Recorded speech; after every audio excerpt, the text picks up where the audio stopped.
Mike Leonard takes us out into the streets of America to ask a question that obviously has been preying on his mind. It's a question for the ages, a question that has left us groping for an answer. Do I know where goldfish come from?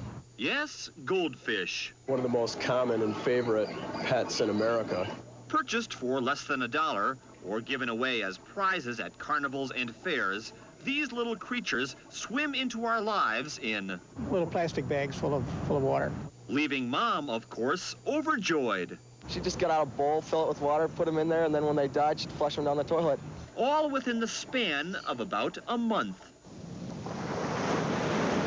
The cycle of life. That's really what this story is all about, isn't it? Oh, my gosh. You didn't tell me we were going to get philosophical. May I? Thank you. On a child's windowsill, a solitary goldfish swims around in its little glass bowl. What meaning can we take from its existence? What lessons can we learn from its creation? This sounds like we're going back to the beginning of time, you mean? I don't know what to say. This is the craziest thing I've ever been asked. Still, the question bears repeating. Do I know where goldfish come from? Good question. And the answer? This is where it starts, right here. At the Blue Ridge Fish Hatchery in Kernersville, North Carolina, one of only 8 or 9 major goldfish farms in America. Here, it's a family business, set up originally by Wyatt Lefevre's father to harvest bullfrogs. Goldfish were merely dumped into the ponds as feed, but... To make a long story short, after a couple of years, he had a lot of goldfish and very few bullfrogs. To the Lefevres, the message was clear. There was gold in them thar hills. There's probably more money in goldfish than a lot of the traditional agriculture crops. However, like any other crop, you must sow the seeds, or in this case, eggs, on a spawning mat, which is then transferred to another pond that is free of predatory fish.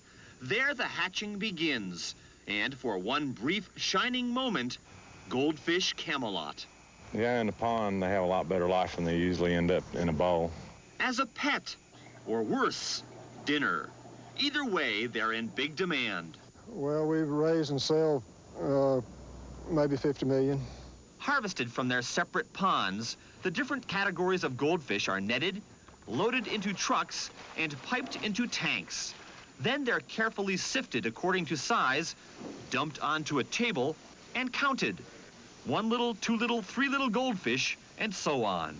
To ensure a quality product, all the proper measures are taken, including a microscopic check for parasites. It's an exacting process. More than most people think.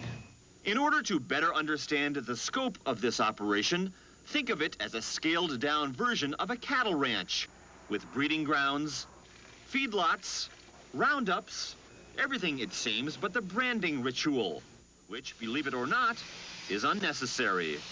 We can usually tell by looking at the goldfish whether it's ours or not. Each farmer has pretty much their own strain of fish. And speaking of strain... Typically, most goldfish probably live less than a year, but a goldfish can live 30 or 40 years in the proper environment. Like big open ponds or properly maintained fish tanks.